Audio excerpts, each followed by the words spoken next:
Hi బాబులు. Long time. Welcome back. Thank you. So after a long time మళ్ళీ ఒక video. Marana Mass right. Starring Basil Joseph.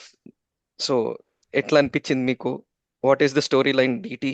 Story line అంటే నాకు actually చాలా interesting అనిపించింది స్టోరీ లైనే. ఒక ప్రాంక్స్టర్ యూట్యూబర్ ఉంటాడు.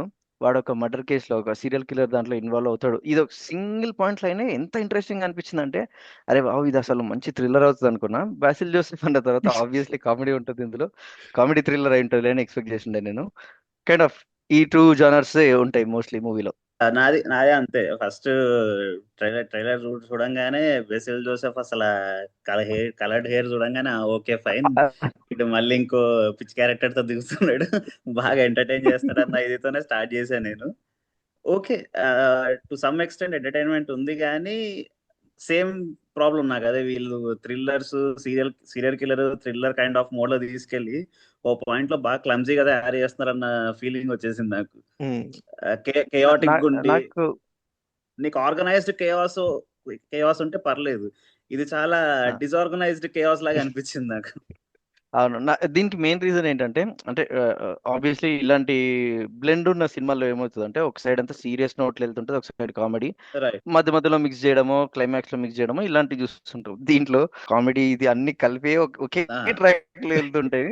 అండ్ మన రైట్. ఆడియన్స్ కి నేను ఇప్పుడు ఇది సీరియస్ గా తీసుకోవాలా, జోక్ గా తీసుకోవాలా అని అర్థం కాదు. అంటే ప్రతి క్యారెక్టర్ కూడా ఎగ్జాక్ట్లీ, మీరు అదే తీసుకుంటే యా, ప్రతి ఒక్కరితో జోక్ ఫన్నీ క్యారెక్టర్ ఉంటది, ప్రతి అంతే. ఒక్కరికి ఒక సీరియస్ యాంగిల్ ఉంటది మళ్ళీ. అన్నిటికన్నా బాగా అనిపించింది అంటే కండక్టర్ది. అసలు ఎమోషనల్ గా స్టార్ట్ అవుతుంది, ఇది నీకు ఆ నేను ఎండ్ ఎక్స్పెక్ట్ చేసేది. అయ్యేసరికి మామూలు కామెడీ పీస్ అవ్వదు అది. వాడు సాటిస్ఫైడ్ అంటే ఇంత కష్టపడిన తర్వాత ఇప్పుడు అది వేస్ట్ అయిపోయిందంటే మన యా. బ్రెయిన్ ఒప్పుకోదు కదా. అదే. నాకైతే so as usual like all Malayalam films లాగా క్యారెక్టర్స్ ఇంట్రడ్యూస్ చేయడానికి చాలా టైం తీసుకున్నాడు. అండ్ టైం తీసుకున్న తర్వాత కూడా అసలు స్టోరీ లైన్ ఏంటి అనేది నాకు అర్థం కాలేదు కొద్దిసేపు వరకు. And after that correct. ఆ బస్ జర్నీ స్టార్ట్ అయినప్పటి నుంచి కొంచెం ఎంటర్టైనింగ్ అనిపించింది మేబీ. ఆ bus journey episode super click అయింది, అసలు నాకైతే యాక్చువల్ బాగా తాత అనిపించింది. క్యారెక్టర్ వల్ల చాలా ఎక్కువ అంటే చాలా సేపు సినిమా క్యారీ అయిపోతుంది ఆ తాత క్యారెక్టర్ కొంచెం అంటే ఎంటర్టైనింగ్ అనిపిస్తుంది. అది యాక్చువల్లీ సేమ్ అగైన్ అక్కడ కూడా ఒక సెంటిమెంట్ లా తీసుకొస్తాడు. అరే పాపం ఫాదర్ ని ఓల్డ్ ఏజ్ హోమ్ లో వదిలేస్తున్నాడు సన్ అన్న తర్వాత లిఫ్ట్ అది చేస్తే video father crazy crazy characters అంటే హిలేరియస్ ఉందా లేదా మూవీ అంటే డెఫినెట్లీ హిలేరియస్ ఉంది, ఉంది. డెఫినెట్లీ ఉంది. ఒక ఫ్లో ఉందా అంటే డెఫినెట్లీ ఉంది. బట్ ఇదా అంటే మీరు ఇది ఒక థ్రిల్లర్ మూవీ అనాలా, కామెడీ మూవీ అనాలా, బ్లెండ్ అనాలా అంటే ఏది అర్థం కాదు. ఎందుకంటే ఎక్స్పెక్ట్ ఎగ్జాక్ట్లీ. చేసిన సీన్లు జరగవు. నువ్వు దీని తర్వాత ఇది అవుతుంది. సినిమా మొత్తంలో నేను ఎక్స్పెక్ట్ చేసింది వాళ్ళ ఫాదర్ అయినా గాడు అన్న ఒకటే, ఇంకేది నేను ఎక్స్పెక్ట్ చేయలేదు, చేసిన జరగలేదు. ఏమో అంటే నాకు మరీ అంత హిలేరియస్ అనిపించలే కానీ ఏమి బేసిల్ జోసెఫ్ వీడు కొడతాడు కదా అక్కడ నుంచి కొంచెం కొంచెం అట్లీస్ట్ ఐ ఫెల్ట్ ఓకే, కొన్ని లాఫింగ్ మూమెంట్స్ అనిపించినాయి. అంతవరకు అయితే ఫర్ ఎగ్జాంపుల్ నేను బాడీ తీసుకెళ్తా నాకు 5 లక్షలు ఇవ్వండి అంటారు, నా దగ్గర 6,000 ఉందంటారు, నాకేం పెద్ద అది యాక్చువల్లీ నవ్వు రాలే. అవును, అవి జోక్ లాగా అనిపించవు. అండ్ అది నేను జోక్ లాగా అనిపేది, కానీ ఒక రకంగా నాకు బాగా అనిపించింది అది. అంటే నీకు వాడెవడో తెలుసు, వాడి ఇంటెన్షన్ ఏంటో తెలుసు, సో వాడు ఇది ఎన్ని రకాలుగా ఆలోచిస్తున్నట్టు తీసుకెళ్లిపోవడానికి అనేది అది బాగా చూపించడం అనిపించింది. నాకు యాక్చువల్లీ నేను అక్కడ నవ్వా, అది నువ్వు ఇంత అంటే చిన్న డెస్పరేట్ ఫిగర్ చెప్తాడని గెస్ చేస్తుండే వీళ్ళు ఆ, చిల్లర ఇస్తారు ఇదని చెప్పి. అంటే ఈ basically kind of comedy already చూస్తున్నాం కానీ ఆ యాక్టర్ ఎవరు అంటే మిగతా మూవీస్ లో కూడా ఉంటాడు. నేను ఫస్ట్ టైం చూడడం ఆ యాక్టర్ ని. నేను కూడా first time first introduction ice దగ్గర కూడా నుంచి స్టార్ట్ చేస్తారు. అవును. అండ్ బాసిల్ జోసెఫ్ కి మనము జనరల్లీ బాలకృష్ణ మూవీస్ నుంచి మాట్లాడేప్పుడు ఇది ఒక సపరేట్ జానర్, మీరు వేరే జానర్స్ కింద ఏది ఇది బాలకృష్ణ మూవీ అనేది ఒక జానర్ అన్నట్టు బాసిల్ జోసెఫ్ మూవీ కూడా ఒక జానర్ అయిపోయింది. ఇది కామెడీ థ్రిల్లర్ యాక్షన్ ఏం లేదు, అన్ని మిక్స్ ఉంటది, అన్ని దానికి హిలేరియస్. తగ్గట్టు ఎందుకు క్లైమాక్స్ ఫైట్ కూడా టైటిల్స్ ఎక్స్ప్రెషన్ కూడా కూడా బాగా వేసుకుంటా ఉంటాయి. ఉంటాడు కదా. అరే అరే బ్యాలెన్సింగ్ స్టార్ అట. Balancing super star, angry sad super star, sad sad super love star అని స్టార్ చెప్పి. ఏదో వేసుకుంటా ఉంటాడు. అది కూడా కొంచెం ఫన్నీగా ఉండే అందరికి.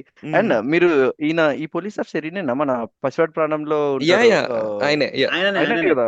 విలన్, ఫస్ట్ సీన్ పసివాడి ప్రాణం చూడంగానే విలన్. నేను అసలు ఈయన మొత్తం సీరియస్ ఉంటాడు. సీరియస్ టోన్ ఉంటది అనుకుంటే ఆయన ఆయన వచ్చి ఒక ఆయన వచ్చి సైకాలజిస్ట్ దగ్గరకు వస్తాడు. పక్రు పక్రు నాకు పక్రు అంటాడు తప్ప అసలు పని ఏం చేయడు. ఆ డాగ్స్ ఎందుకు పెట్టాడు సినిమాలో అనేది నాకు అంటే అర్థం కాలేదు. సో అన్ని క్యారెక్టర్స్ డెఫినెట్లీ మిక్స్ అవుతున్నాయి. అంటే మన కిష్కింద కాడిన టైం నుండి కామెడీ ఆ, మూవీస్ అంటే లాస్ట్ లో ఉమ్. అన్ని ఒక దగ్గర చేరడం జరుగుతుంది కదా. బస్ లో బ్యాసిల్ జోసెఫ్ ఎప్పుడు వస్తాడని వెయిట్ చేస్తున్నాను, ఎందుకంటే తెలుసు ఇక్కడికి వస్తాడు. కుక్ ఎక్కడి నుండి వస్తుంది ఇప్పుడు అనుకుంటే వెనకాల ఫాలో అవుతుంది. సెట్, ఇది రెగ్యులర్ కామెడీ మూవీలో అందరు జాయిన్ అయినట్టే అవుతున్నారు అందరూ అని చెప్పి. అంటే కైండ్ అదేలే. ఆఫ్ కొంచెం ప్రిడిక్టబుల్, కొన్ని సీన్స్ అన్ప్రిడిక్టబుల్, అంటే ఏం జరుగుతుందో తెలియదు. స్టోరీ అన్ప్రిడిక్టబుల్, సీన్స్ లో ఓ ఇది ఇది అవ్వచ్చు, ఇది ఇలా ఈ ఫ్లో ఇది వెళ్ళొచ్చు ఇది అన్న. ఉమ్. సడన్ గా వీళ్ళు వస్తారు డ్రామా చేసేవాళ్ళు ఆ, ఆ, శ్మశానంలో యా, షార్ట్ ఫిల్మ్ శ్మశానంలో చేసుకునే షార్ట్ ఫిల్మ్స్ చేసుకుని మేము ఫేమస్ కావాలి, మేము ఫేమస్ కావాలి అని వైరల్ చెప్పి. అవ్వాలి అని బాల్సాదో చెప్పి. Type comedy. నేను సో అనుకున్న చాలా పార్ట్ వరకు అండర్లయింగ్ ఏదన్నా ఫిలాసఫీ తీసుకొస్తాడేమో అని, కానీ వాడు ఎక్కడా ఎక్కువ డీప్ లేదు. వెళ్ళకుండా యా. మాక్సిమం కామెడీ టోన్ వెళ్ళిపోతాడు. Right. ఒక టైం పాస్ వాచ్ అన్నట్టు. నాకు ఓవరాల్ గా పెద్దగా అనిపించలేదు మూవీ, నిజం చెప్పాలంటే. మేబీ నేను చెప్పినట్టు లాస్ట్ ఒక హాఫ్ అన్ అవర్ కొంచెం బాగా నవ్వుకునే మూమెంట్స్ మ్మ్. ఉన్నాయి. ఎస్పెషల్లీ క్లైమాక్స్ ఫైట్ లో అదే. కొంచెం నవ్వుకోవడానికి, అంటే అంత సీరియస్ ఫైట్ లో కూడా కొంచెం నవ్వుకోవడానికి పెట్టాడు. పృథ్వీ చెప్తాడు ఉమెన్ ఎంపవర్మెంట్ గురించి. నాకు ఫైట్ స్టార్ట్ అయినప్పుడు నీకు అప్పటి వరకు కామెడీగా చూపించే సైకో గాని సడన్ గా సడన్ గా సీరియస్ అయిపోతుంది. ఫస్ట్ ఫస్ట్ దెబ్బ కొడతాడు చూడు ఆ, బేసల్ జోసెఫ్ ని. అమ్మ, మ్మ్. అది లిటరల్ గా ఫీల్ అవుతుంది, అది నీకు తెలుస్తుంది. గట్టి కొట్టేది చైర్ అయిపోయింది కూడా, పేరు చైర్తో కొట్టడం కూడా అసలు. ఆ, వేసేది. అసలు కాబట్టి తర్వాత వస్తుంది ఈ మేడం దిగుతుంది బాక్సర్ అని చెప్పి. నేను అదే అనుకున్నా. ఎవరైనా తీసుకొని చేసుకొని అడుగు కొడతారా? ఆ ఎక్స్ప్రెషన్ మాత్రం solid నేను ఆమె ఉంటుంది. అంత సీరియస్ గా తిరిగితే ఓకే, ఇంకా ఉమెన్ తో ఎండ్ ఇది చేస్తాడు. ఇది అంటే వేసుకుంటుంది దాని ముందు కొట్టేస్తుంది బిల్డప్ అని. అట్లే ఇస్తాడు కదా. ఆ, అందరూ అంటే కరాటే. మేల్ యాక్టర్స్ అందరు పడిపోయి ఉంటారు కింద, అప్పుడు ఈమె మ్మ్. ఎంట్రీ ఇస్తే అదే అనుకున్నా, మేబీ మలయాళం మూవీస్ లో ఈ యాంగిల్ ఎవరు ట్రై చేయలేదు కదా, ఇది చేస్తున్నారేమో అని. కానీ అది ఫస్ట్ ఇలా దెబ్బ దెబ్బ పడంగానే అమ్మా నేను నవ్వా చూడు కింద, మామూలుగా ఆ నవ్వలేదు. ఎక్స్ప్రెషన్ కి నవ్వా నేను కూడా. ఎక్స్ప్రెషన్ బట్ ఎగ్జాక్ట్లీ ఆ ఎక్స్ప్రెషన్ సాలిడ్ ఇనేవే ఉంటుంది. ఇనేవే అది బాగా యూజ్ చేసుకున్నాడు, కావాలని చేసింది అన్నట్టుగా కూడా చూపించాడు. ఎందుకంటే end of the day her intention is not to out force him, fight hmm. With తను స్ప్రే కొట్టాలి బేసిక్ గా. అంతే, కళ్ళల్లో స్ప్రే కొట్టాలి. సో డైవర్షన్ అనమాట. నేను తనులు తింటున్నా, పొట్ట కొడతాడు, ఆ కొట్టడం ఏంటో నువ్వు. ఒకరికి ఒక అడిక్షన్ ఉంటుంది, ఆమెకి స్ప్రే కొట్టే అడిక్షన్, ఎప్పటికైనా కొట్టాలి, ఎప్పుడు ఆ డెస్పరేట్ ఇంకా స్ప్రే మ్మ్. కొట్టాల్సిందే అన్న టీమే. వాడు ముసలోడు, వాడు ఉమెన్ లేడీస్ కనిపిస్తే వాడు అదో డిస్ప్రెషన్. కెలకాలి. ఈయన కుక్క కావాలి, ఇదో డిస్ప్రెషన్. ఆయనకు పెళ్లి కాలేదు, December 16th నా పెళ్లి అని సినిమాలో 10 సార్లు చెప్తాడు. కాదు, అదే అవును. పొలి ఇదొకటి గుర్తొచ్చేది, వస్తాడు లాస్ట్ క్లైమాక్స్ ఫైట్ లోనే ఆయన రాగానే ఈ సైకో వెళ్ళి తంతాడు. అంటాడు అరే December 16 నా అంటాడు. పెళ్ళని చెప్పా కదా, అయినా అంతవరకు నన్ను. బట్ ఓవరాల్ డెఫినెట్లీ నాకైతే ఇలాంటి అంత హిలేరియస్ అనిపించలేదు. గ్రేట్ మూవీ ఏం కాదు. యా, అంత గ్రేట్ గ్రేట్ మూవీ కూడా మూవీ కాదు. అంటే కొంచెం థియేటర్ కూర్చొని వాచ్ చూడాలి అంతా ఏం ఓపిగ్గా. కాదు. Yeah, yeah. ఆ, ఓటీటీలో కూడా ఓటీటీలో కొన్ని చూస్తే మలయాళం ఎపిసోడ్ మూవీస్, స్కిప్ చేసేసుకోవచ్చు నన్ను అడిగితే. మలయాళం మూవీస్ దాదాపుగా అంటే కొంచెం సేపు పేషెంట్ ఉంటేనే అందులో ఇన్వాల్వ్ అవుతాం అన్నట్టు.